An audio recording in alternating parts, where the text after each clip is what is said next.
வணக்கம். ஆகாஷ்வாணி புதுச்சேரி. மாநில செய்திகள் வாசிப்பவர் சரவணகுமார்.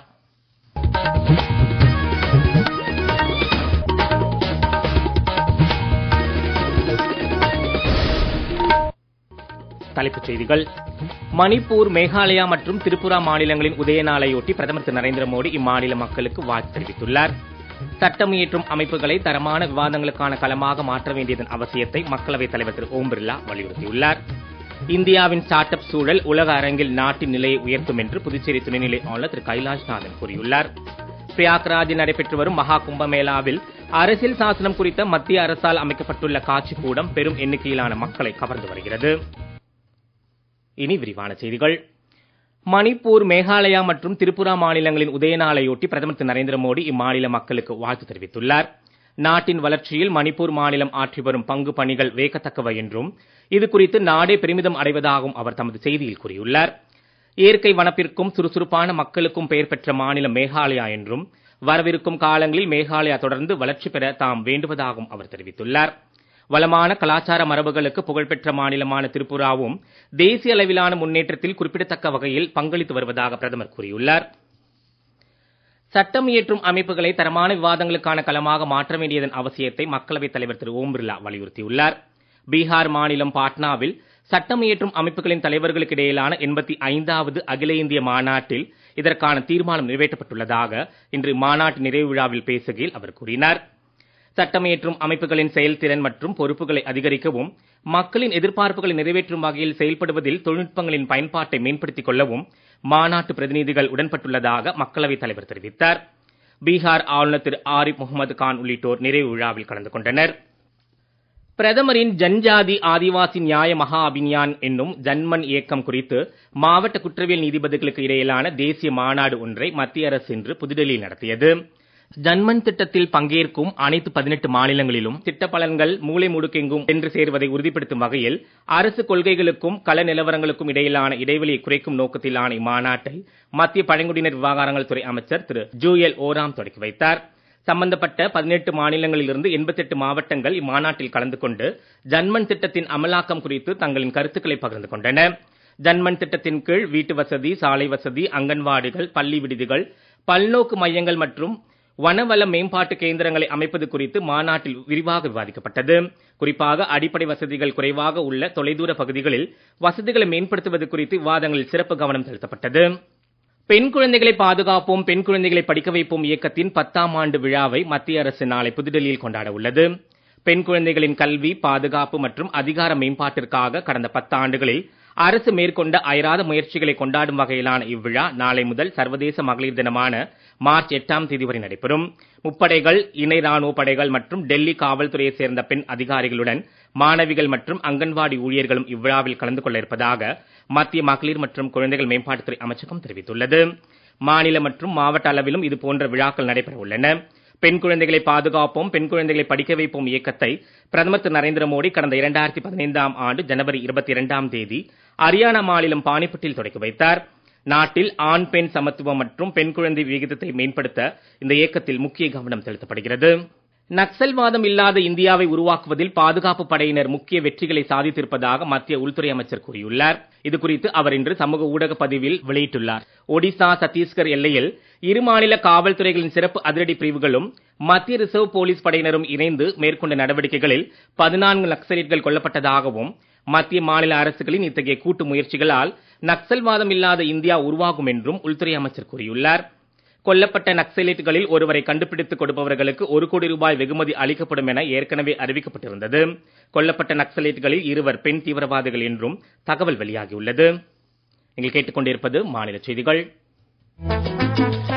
ஆகாஷ்வாணி செய்திகளை நேயர்கள் உடனுக்குடன் தெரிந்து கொள்ள எமது புதுச்சேரி மண்டல செய்திப் பிரிவின் சமூக ஊடகங்களான @AIRnews_புதுவை என்ற எக்ஸ் பக்கத்தையும், all India radio news Puducherry என்ற பேஸ்புக் பக்கத்தையும், @RNU புதுச்சேரி என்ற யூடியூப் சேனலையும் அணுகலாம். எமது டெல்லி ஆகாஷ்வாணி செய்திப் பிரிவின் NSD சமூக ஊடகங்களான @AIRnews_alerts என்ற எக்ஸ் பக்கத்தையும், ஆல் இண்டியா ரேடியோ நியூஸ் என்ற பேஸ்புக் பக்கத்தையும், AIRnews_alerts என்ற இன்ஸ்டாகிராம் தளத்தையும், news on air official YouTube சேனலையும், நியூஸ் ஆன் ஏர் செயலி மற்றும் இணையதளத்தையும் அணுகலாம். செய்திகள் தொடர்கின்றன. புதுச்சேரியில் பள்ளிக்கல்வி இயக்கமும் பெங்களூரு விஸ்வேஸ்வரய்யா தொழில் தொழில்நுட்ப அருங்காட்சியகமும் இணைந்து ஏற்பாடு செய்துள்ள தென்னிந்திய அறிவியல் கண்காட்சியை துணைநிலை ஆளுநர் திரு கைலாஷ்நாதன் இன்று தொடங்கி வைத்தார். உப்பளம் பழைய துறைமுக வளாகத்தில் நடைபெறும் இந்த 5 நாள் கண்காட்சியில் தென் மாநிலங்களின் பள்ளி அளவிலான அறிவியல் கண்காட்சிகள் தேர்ந்தெடுக்கப்பட்ட 210 அறிவியல் படைப்புகள் காட்சிக்கு வைக்கப்பட்டுள்ளன. அறிவு, படைப்புத்திறன் மற்றும் புதுமையாக்க முயற்சிகளின் கொண்டாட்டமாக அமைந்துள்ள இக்கண்காட்சியில் சாலை விபத்துகள், வயநாடு நிலச்சரிவு போன்ற சமகால பிரச்சனைகளையும் மாணவர்கள் காட்சிப்படுத்தி இருப்பது பாராட்டத்தக்கது என்று துணைநிலை ஆளுநர் தொடக்க விழாவில் பேசுகையில் கூறினார். மாணவர் படைப்புகளின் தரம் மற்றும் தாக்கத்தை இன்னும் மேம்படுத்தும் வகையில் மாநில மற்றும் யூனியன் பிரதேச அரசுகள் இத்தகைய கண்காட்சிகளுக்கு கூடுதல் நிதி ஒதுக்க வேண்டும் என அவர் கேட்டுக் கொண்டார். நாட்டில் பிரதமர் திரு நரேந்திர மோடி தலைமையில் உருவாக்கப்பட்டுள்ள ஸ்டார்ட் அப் சூழல் உலக அரங்கில் இந்தியாவின் நிலையை உயர்த்தும் என்றும் திரு கைலாஷ்நாதன் குறிப்பிட்டார். துணைநிலை ஆளுநரின் உரையிலிருந்து சில பகுதிகள். Honorable Prime Minister Shri Narendra Modi has created a system what is called a startup ecosystem. Today, any youngster can translate his imagination into practical things. So, there's a very strong ecosystem, whether it is in the schools or the colleges, technological institute, technical institutes, and which has been patented and they go into the manufacturing sector. Science at its core is about curiosity and relentless pursuit of answers to the questions that shape our world. Today we see curiosity in action as students explore fields ranging from space research to sustainable energy, from robotics to environmental conservation and many other exciting areas.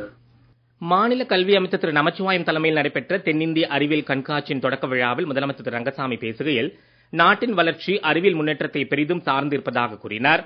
முதலமைச்சர் மேலும் கூறுகையில், மாணவ செல்வங்கள் ஆராய்ச்சியில் ஈடுபட வேண்டும், புதிய படைப்புகளை உருவாக்க வேண்டும், அறிவியல் சம்பந்தப்பட்ட செய்திகளை தெரிந்து கொள்ள வேண்டும். இதெல்லாம் மிக முக்கிய நோக்கமாக கொண்டு இந்த கண்காட்சி தொடர்ந்து நடைபெற்று வருகின்றது. மாணவ செல்வங்கள் இதுபோன்ற அறிவியல், புதிய படைப்புகள் இவற்றிலெல்லாம் நாட்டம் கொள்ள வேண்டும். அதற்கு ஏற்றவாறு அரசானது தேவையான உதவிகளையும் செய்து கொடுத்து கொண்டு இருக்கின்றது. உள்நாட்டு உற்பத்தி என்பதை எண்ணி பார்க்கும் பொழுது அது அறிவியல் சார்ந்த நிலை இருந்தால்தான் அந்த உள்நாட்டு உற்பத்தியை நம்மால் பெருக்க முடியும். அதற்கு மாணவர்கள் ஆர்வம் காட்ட வேண்டும். நம்முடைய சுற்றுச்சூழல் துறையானது புதிய கண்டுபிடிப்பை கண்டுபிடிக்கின்ற மாணவர்களுக்கு, இளம் விஞ்ஞானிகளுக்கு தேவையான உதவிகளை அது செய்து கொடுத்துக் கொண்டிருக்கின்றது.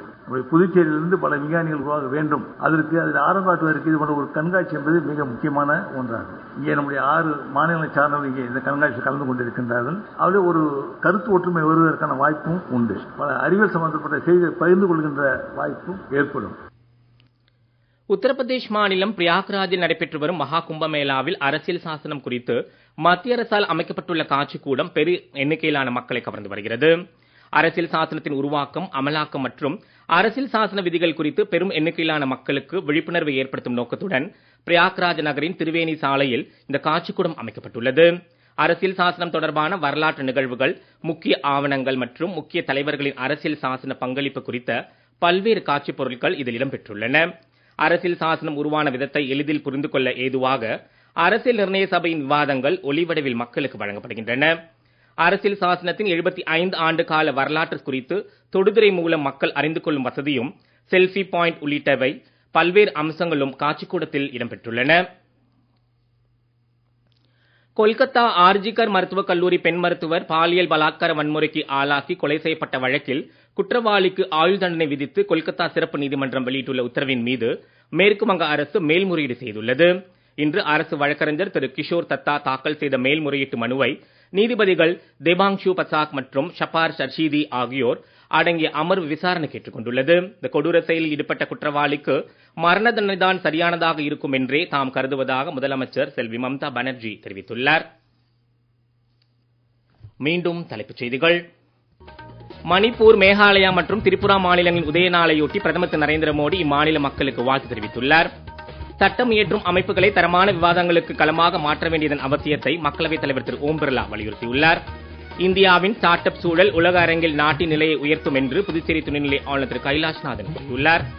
பிரயாக்ராஜில் நடைபெற்று வரும் மகா கும்பமேளாவில் அரசியல் சாசனம் குறித்து மத்திய அரசால் அமைக்கப்பட்டுள்ள காட்சிக்கூடம் பெரும் எண்ணிக்கையிலான மக்களை கவர்ந்து வருகிறது. இத்துடன் இந்த செய்தியறிக்கை நிறைவு பெறுகிறது. வணக்கம்.